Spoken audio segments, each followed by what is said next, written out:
আল্লাহ বলেন লিইয়ুযহিরাহু আলা দ্বীনি কুল্লি ওয়ালাউ কারিহাল মুশরিকুন।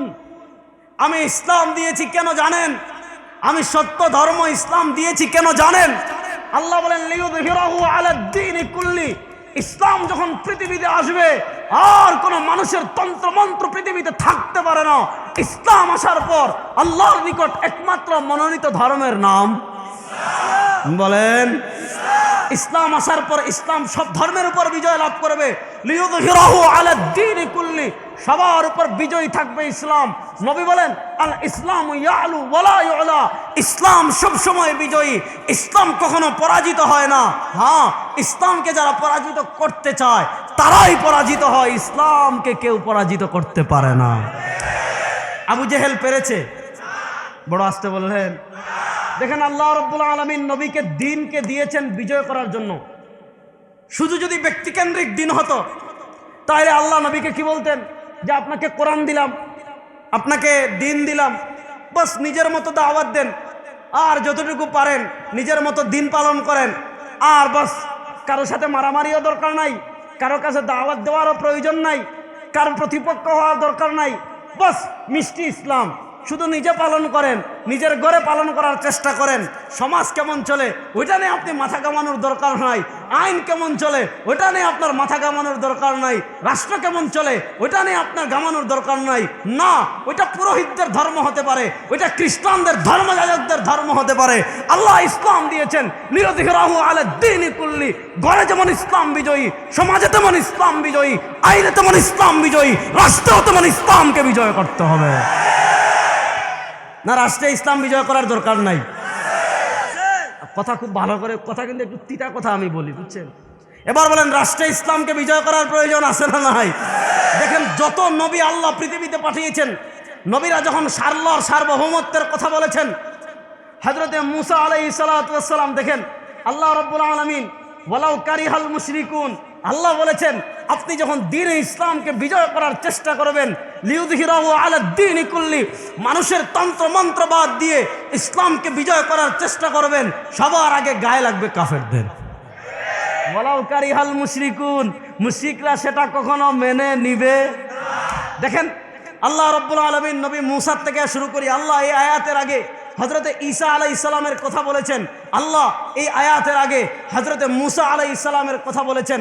দেখেন মূসা আলাইহিস সালাতু ওয়াস সালামকে আল্লাহ রাব্বুল আলামিন যেই যুগে পাঠিয়েছিলেন সেই যুগের ক্ষমতায় কে ছিল? সেই যুগের ক্ষমতায় ছিল ফেরাউন। সে যুগের ক্ষমতায় কে ছিল? ফেরাউন কত বড় কাফের, চিন্তা করেন, ফেরাউন কত বড় কাফেরের বাচ্চা কাফের। সে বলেছিল আনা রব্বুকুমুল আ'লা। আরে বেটা কিসের আল্লাহ তোমার রব? আমি তোমাদের সবচেয়ে বড় রব। নাউজুবিল্লাহ, বড় আস্তে কইলেন। অথচ মুসলমান বলে কোন ফেরাউন, বুশ, ট্রাম্প, মোদি আমাদের রব হতে পারে না। আমাদের রব একমাত্র আমাদের রব একমাত্র।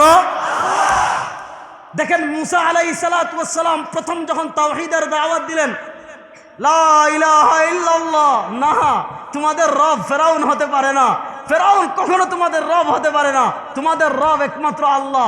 ক্ষমতায় ছিল ফেরাউন।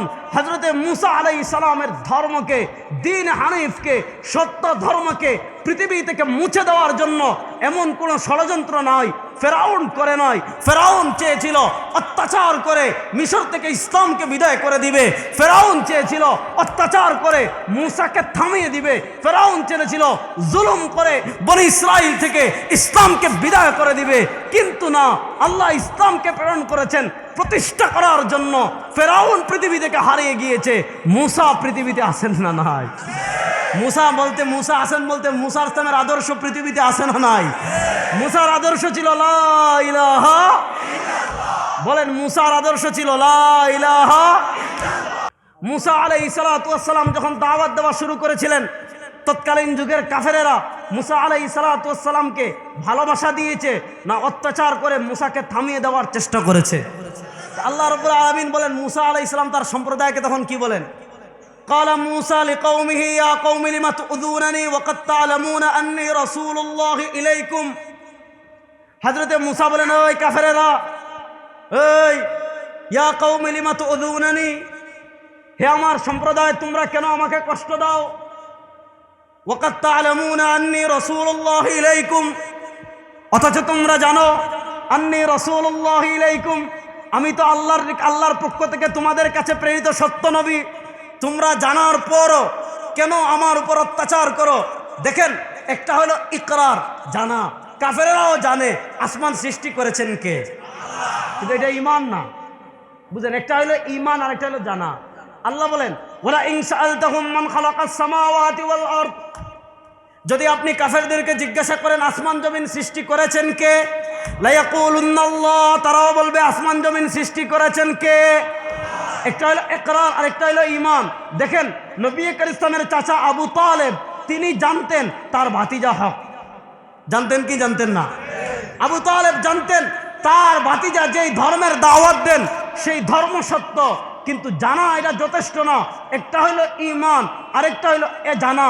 আবু তালেব জানতেন ভাতিজা সত্য, কিন্তু কালেমা পড়েন নাই, এজন্য এই জানার কোনো দামও।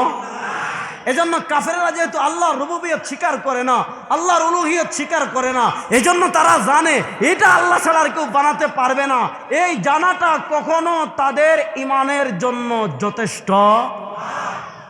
তারা জানে। আবু জেহেল জানতো নবী সত্য, জানতো না? তো পৃথিবীর দেখেন, মুসা আলাইহিস সালাতু ওয়াস সালাম প্রথম যখন দ্বীনের দাওয়াত দেওয়া শুরু করেছেন, মুসা আলাইহিস সালামের প্রথম প্রতিপক্ষ কারা ছিল? মুসার প্রথম প্রতিপক্ষ ছিল রাষ্ট্রপক্ষ ফেরাউন। রাষ্ট্রপক্ষ ক্ষমতার অপব্যবহার করে, নির্যাতন করে মুসা আলাইহিস সালাতু ওয়াস সালামকে থামিয়ে দিতে চেয়েছিল। কিন্তু ফেরাউন যখন জেনেছে যে মুসা আসবেন, সে এমন কোনো পন্থা বাকি রাখে নাই যাতে মুসাকে থামানোর জন্য কি ষড়যন্ত্র করেছিল যে মুসাকে আর পৃথিবীতেই আসতে দেব না, বনি ইসরায়েলের যত বাচ্চা জন্মগ্রহণ করে সবাইরে হত্যা করো, সবাইরে হত্যা করো, সবাইরে হত্যা করো। ফেরাউন তার রাষ্ট্রযন্ত্রকে কাজে লাগিয়ে, তার বাহিনীকে কাজে লাগিয়ে সব শিশুকে হত্যা করেছে, কিন্তু আল্লাহর নিজাম ছিল ভিন্ন, সে সবাইকে হত্যা করেছে। কিন্তু মুসাকে নবী বানিয়েছেন আল্লাহ, এজন্য ফেরাউন মুসাকে হত্যা করতে পারে, বরং আল্লাহ কুদরতিভাবে মুসাকে তার ঘরে পাঠাইছেন। আল্লাহ কুদরতিভাবে মুসাকে লালন পালন করিয়েছেন কার ঘরে? ফেরাউনের ঘরে। বলেন সুবহানাল্লাহ। তো মুসা আলাইহিস সালাতু ওয়াস সালাম চাইলে শুধু তিনি দিন পালন করে চলে যেতে পারতেন, ফেরাউনের সাথে সরাসরি আসতেন না। কিন্তু ইসলাম তো কখনো শুধু ব্যক্তির মাঝে সীমাবদ্ধ না, ইসলাম এটা আল্লাহর মনোনীত ধর্ম। পৃথিবীর সব জায়গায়, সব সেক্টরে, সব জায়গায়, সব সেক্টরে ইসলামকে প্রতিষ্ঠা করার প্রয়োজন আছে না নাই? এক নম্বর বিষয় বুঝেন। এরপর আল্লাহ রাব্বুল আলামিন ঈসা আলাইহিস সালামের কথা বলেছেন। সে আয়াতের ব্যাখ্যার দিকে আমি যাচ্ছি না, সময় যেহেতু কম, আমি পরের দিকে যাচ্ছি। তো আল্লাহ রাব্বুল আলামিন বলেন, হুয়াল্লাযী আরসালা রাসূলাহু বিল হুদা, তিনি আল্লাহ তার রাসূলকে প্রেরণ করেছেন হেদায়েত দিয়ে, ওয়া দীনিল হক, সত্য ধর্ম দিয়ে। কেন পাঠিয়েছেন? লিইয়ুযহিরাহু আলাদ দীনি কুল্লি, সব ধর্মের উপর বিজয়ী থাকবে কে? আল্লাহ না? সব ধর্মের উপর কোন ধর্ম বিজয়ী থাকবে?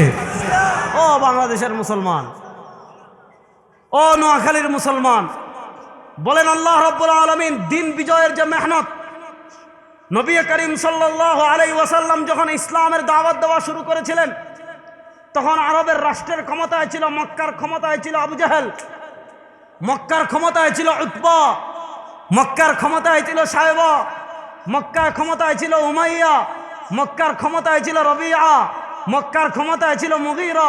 তারা অত্যাচার করে ইসলামকে থামিয়ে দেওয়ার চেষ্টা করেছিল কি করে নাই? আল্লাহ রাব্বুল আলামিন পরের আয়াতেই বলে দিয়েছেন, এক আয়াত পরে বলেন, ইউরিদুনা লিইউতফিউ নূরাল্লাহি বিআফওয়াহিহিম।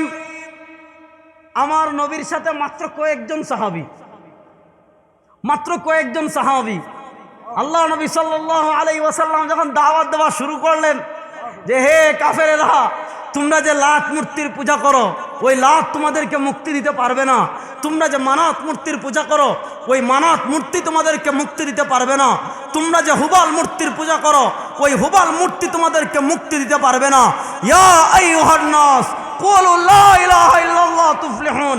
তোমরা যদি দুনিয়া এবং আখিরাতে সফলকাম হতে চাও, তোমাদেরকে এক তন্ত্র মন্ত্রে বিশ্বাসী হতে হবে, তোমাদেরকে এক স্লোগানে বিশ্বাসী হতে হবে, তোমাদেরকে এক কালেমায় বিশ্বাসী হতে হবে। সেই কালেমা হলো লা ইলাহা, লা ইলাহা